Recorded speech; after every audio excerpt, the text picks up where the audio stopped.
Single mother, আমার যদি কারোর সাথে সম্পর্ক হয় সেটা কখনোই পরকীয়া হবে না। তবে কি নতুন প্রেমের ইঙ্গিত দিচ্ছেন সানবিজ বাই তনির মালিক রুবায়েত ফাতিমা তনি? না ভিউয়ার্স, নতুন প্রেম নয়, এবার সরাসরি এলো বিয়ের খবর। কয়েক মাস আগেই স্বামীর মৃত্যুতে ভেঙে পড়েছিলেন এই তরুণ উদ্যোক্তা। একাই সামলাচ্ছিলেন সংসার, ব্যবসা আর জীবনের কঠিন বাস্তবতা। কিন্তু হঠাৎই সোশ্যাল মিডিয়ায় শুরু হয়েছে নতুন এক গুঞ্জন।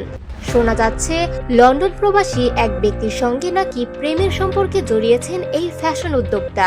বিছানায় কে ঘুমায়? বিছানায় আমার বয়ফ্রেন্ড ঘুমাইতেছে। সবাই যখন নানান কথা বলছে, ঠিক তখনই তনি নিজের ফেসবুকে শেয়ার করেছেন কিছু বিশেষ ছবি। সেই ছবিতে এক ব্যক্তির সঙ্গে দেখা গেছে তাকে, আর ক্যাপশনে লিখেছেন the most amazing person I have ever meet.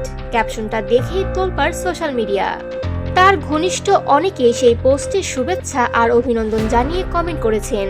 আরও চমক এসেছে গতকাল রাতে। তনি নিজেই পোস্ট করেছেন এক স্টাইলিশ ছবি, কালো শাড়িতে অনিন্দ সুন্দর রূপে, সেই বিশেষ ব্যক্তির জন্মদিন উপলক্ষে। তবে হঠাৎ করে আজ সকালে প্রকাশ্যে এলো লন্ডন প্রবাসী সেই ব্যক্তির পোস্ট। এমডি সিদ্দিক নামের সেই ব্যক্তি তনির সাথে কাপল ছবি শেয়ার করে তনির উদ্দেশ্যে লিখেছেন মাই ওয়াইফ, যা দেখে সবাই ধারণা করছে বিয়ে করে নিয়েছে তনি। স্বাভাবিকভাবেই এই পোস্টগুলো এখন আলোচনার কেন্দ্রবিন্দু। মানুষ চিরকাল একা থাকতে পারে না।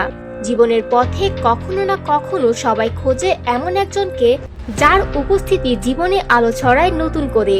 যদিও এখনো পর্যন্ত প্রেমের ব্যাপারে তনি নিজে কোনো স্পষ্ট মন্তব্য করেননি, তবুও ভক্তদের মনে এখন একটাই প্রশ্ন, সত্যিই কি নতুন সম্পর্কে জড়িয়েছেন রুবায়েত ফাতিমা তনি?